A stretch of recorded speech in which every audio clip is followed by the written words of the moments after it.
Hello students, in this video we are going to study about the dimensions of a physical quantity. Before starting this, first I want to recall that we have studied earlier that we have 7 fundamental or base quantities, and all the derived physical quantities can be expressed in terms of some combination of these 7 fundamental or base quantities. So these fundamental quantities are actually called as 7 dimensions of the world and are denoted with square brackets. Okay, these 7 fundamental quantities are called 7 dimensions of the world and these are denoted with square brackets. So we can use the phrase 7 dimensions of the world, and it includes all 7 fundamental quantities or base quantities, and by using these fundamental quantities all the derived physical quantities can be expressed in some terms or some combinations of these fundamental quantities. These dimensions or these physical quantities are denoted by square brackets, right? We use such brackets to denote the dimensions. So let's see how we write the dimensions of these physical quantities. So here on left side I have mentioned all the 7 physical quantities that are fundamental, and on the right side I am going to mention their dimensions. So the first quantity is length and its dimension is denoted as capital L. Length is denoted by capital L. Similarly, mass is denoted by capital M. Time is denoted by capital T. Length, mass and time, these are the dimensions for length, mass and time. Then it comes electric current. So for electric current we use A, it denotes ampere. For temperature or thermodynamic temperature we use K, that denotes kelvins.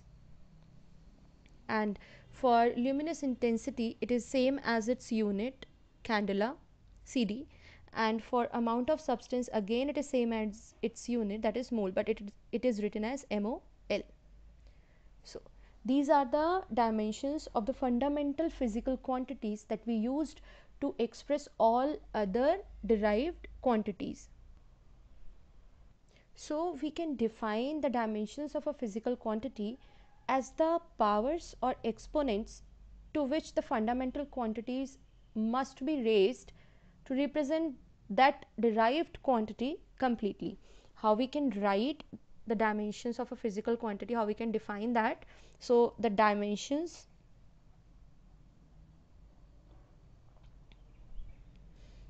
of a physical quantity are the powers or exponents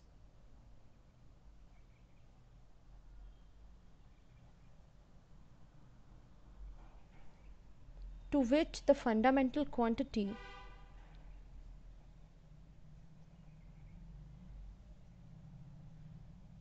to which the fundamental quantities must be raised to represent that quantity completely.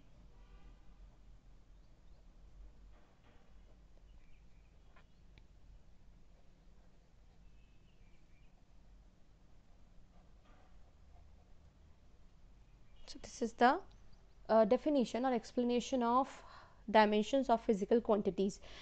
We can understand it by using an example. So I am taking the example of derived physical quantity density here.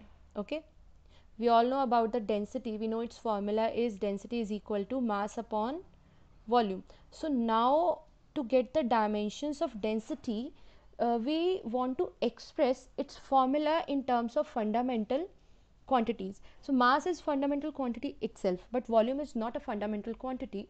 We have to split volume into its formula to get it in the terms of fundamental quantity. So we can write it as mass upon length into breadth into height. So all these three terms are actually fundamental quantities having dimensions length L, because all these are a kind of length or distance, right? So mass upon length into breadth into height. Now this formula is in terms of fundamental quantities. So we can write the dimensions of density as, so if I want to write the dimensions of density, if I put brackets on density, that means this time I am not writing its formula, I am going to write the dimensions of density. So dimensions of density is equal to dimensions of mass upon dimensions of volume, right? And it is equal to dimensions of mass upon dimensions of length into dimensions of breadth and into dimensions of height. So this again can be written as dimensions of density is equal to mass can be represented by m, length is L, then breadth is again L, and height is again L, because all these are the lengths only. So we can write it as ML3 or is equal to ML minus 3. Okay, so the dimensions of density can be written as ML minus 3, that is 1 in mass and minus 3 in length, or if we write it in standard form, then we have to write it in the form of MLT. So MLT if we write, तो m में 1, l के parts में -3 and t के parts में it is 0, as there is no term of time. So the density has dimensions ml minus 3 t minus 0. So by using this process we can find dimension of any physical quantity by using fundamental quantities. Let's see some more examples for this. So here I have some examples, and of these values of these physical quantities I am going to find dimensions for these. Let's start with the first one, that is area. So dimensions of area is equal to dimensions of length into breadth, as we can write area as length into breadth. So it will be dimension of length into dimension of breadth, it will be L into L, or we can write it as L2, or in the terms of MLT it will be M0 L2 T0. So area can be represented as M0 L2 T0. Let's see about speed. So dimensions of speed is equal to dimensions of distance upon dimensions of time, because speed is equal to distance upon time. Dimensions of distance means it is the length, it is written as L and this is T, so it will be LT minus 1, or we can write it as M0 L1 T minus 1. So this is the dimensions of speed. Now come to force. Dimension of force is equal to dimension of mass into dimension of acceleration, because mass into acceleration is the formula of force using Newton's second law of motion. So we can write it as dimension of mass is m, and dimension of acceleration can be calculated by using the formula of acceleration. So acceleration is actually equal to change in velocity upon time. Again, change in velocity or velocity has the dimensions same as that of speed, that is LT minus 1, because it is displacement upon time, which is also L upon T. So change in velocity or velocity has dimension LT minus 1 and time is T. So it will become M. Then for change in velocity it is LT minus 1 and upon T, and the answer that we get will be MLT minus 2. So the force has dimensions m, l, t minus 2. Let's see about work done. So work done has the formula force into distance, right? For work we can write force into distance, so it will be the dimension of force into dimension of distance. And dimensions of force, we have just calculated that dimensions of force are m, l, t minus 2, and for distance it is L. Therefore for work it is ml2 t minus 2. This is the dimensions of work done. So similarly we can find dimensions of all other quantities if we know their formula or their relation in terms of fundamental quantities. Here the formula or the expression which show how and which of the fundamental quantities represent the dimensions of that physical quantity is called dimensional formula. Suppose I am talking about speed.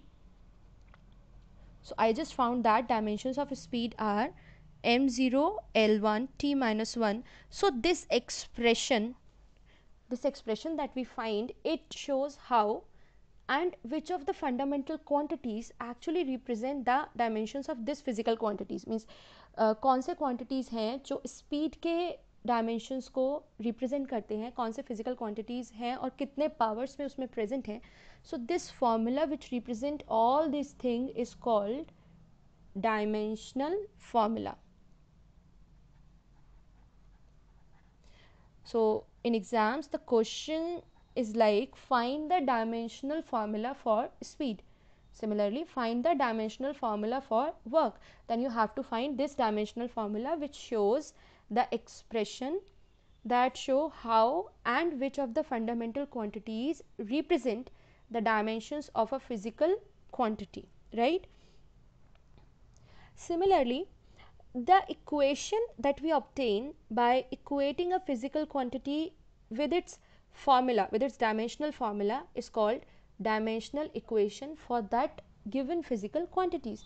So here this whole equation, that speed is equal to m0 l1 t minus 1, this whole equation in which we equate the physical quantity with its dimensional formula, this equation is called dimensional equation. So we have to remember these two terms. Dimensional formula is the formula which gives us information that how and which fundamental quantities are present in this physical quantity, and the equation in which we equate physical quantity with its dimensional formula is called dimensional equation. All right, so this was about the dimensions of physical quantities. In next video we are going to see what are the applications of this dimensional analysis, why we are studying these dimensions, so how these are useful in our study, that we are going to see in coming videos. For that, stay tuned and keep studying. Thank you.